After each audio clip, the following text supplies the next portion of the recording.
Sesuai PKPU nomor 12 tahun 2020, Komisi Pemilihan Umum Sumatera Selatan yang menyelenggarakan Pilkada serentak tahun 2020 di 7 Kabupaten Sumsel melarang konser saat kampanye.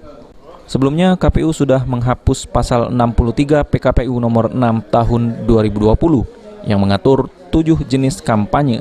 7 jenis itu yaitu rapat umum, kegiatan kebudayaan berupa pentas seni, panen raya, konser musik, kegiatan olahraga, perlombaan, dan kegiatan sosial.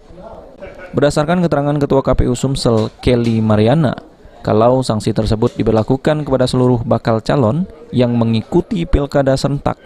Kalau ada bakal calon yang mengadakan kampanye konser, akan diberikan teguran sampai pembubaran.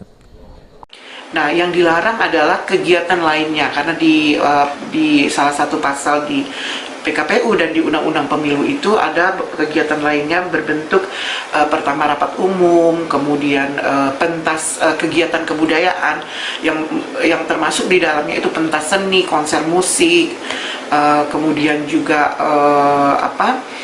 misalnya lomba-lomba, ya, apakah itu lomba jalan santai, sepeda santai, kemudian memperingati hari ulang tahun partai politik, kemudian juga misalnya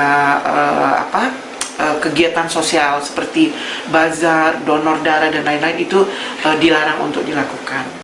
Sebelumnya, KPU menuai kontroversi dengan memperbolehkan sejumlah jenis kegiatan kampanye termasuk konser.